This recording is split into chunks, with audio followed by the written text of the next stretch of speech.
تركيا تنسف اتفاق التطبيع مع سوريا وبشار الأسد يتوعد، وهذه القرارات التي أصدرها. يسود شك بتحقيق مسار التطبيع بين تركيا وميليشيات الأسد أي تقدم، وذلك بعمق الخلافات والخلاف الشاسع بين مطالب الجانبين، وسط ضارب في الأنباء عن عقد اجتماع أمني في قاعدة حميم الروسية في الساحل السوري.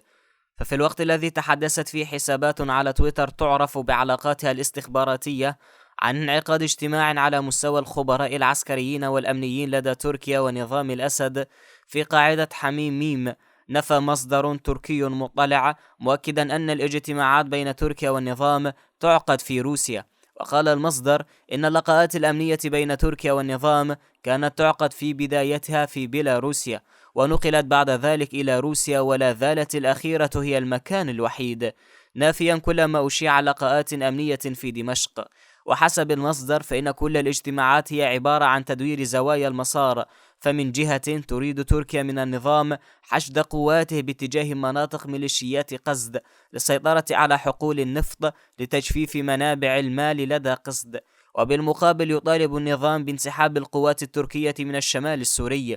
ومن جانب آخر لفت المصدر إلى غياب أو انعدام الثقة بين الجانبين، مؤكدا أن موسكو تركز لدفع مسار التطبيع على فتح ملفات يمكن أن تشكل بادرة حسن نية، منها على سبيل المثال دفع النظام لتقديم معلومات عن مناطق وجود بعض قيادات حزب العمال الكردستاني للجانب التركي، وتحديدا من جهات تركية وإيرانية، حتى يتم تسهيل استهدافهم بالمسيرات التركية، موضحا أن روسيا تحاول الآن خلق بيئة إيجابية لتقدم مسار التطبيع. وتحاول إيران مجاراة رغبة روسيا بدفع مسار التطبيع بين تركيا ونظام الأسد، لكن شريطة حضورها المباشر في صلب هذا المسار، ويمكن ملاحظة ذلك من خلال تكثيف إيران حركاتها في الملف السوري. فبعد أيام قليلة من زيارة وزير خارجيتها حسين أمير عبد اللهيان دمشق، توجه وزير دفاع أسد محمود عباس إلى طهران، والتقى الاثنين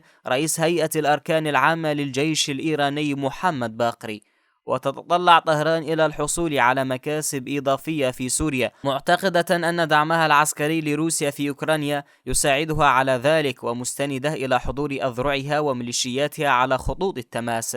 وتعليقا، يؤكد المحلل السياسي التركي باكير أتاجان أن اللقاءات التي جرت والتي تجرى بين تركيا والنظام السوري لا زالت صفرية النتائج رغم الضغوط الروسية على الجانبين، وتطمح تركيا من وراء انخراطها بمسار التطبيع مع النظام في ملفين: الأول قسد والتنظيمات الإرهابية، والثاني إعادة اللاجئين، علاوة على حسابات داخلية متعلقة بالانتخابات. وكل تلك الملفات لا يمكن التعامل معها دون التوصل إلى حل سياسي تجمع عليه كل الأطراف الدولية، وهو ما يخفض سقف التوقعات من هذا المسار، ويدل ذلك على غياب الزخم حول التطبيع بعد فشل تحديد موعد انعقاد اجتماع على مستوى وزراء الخارجية.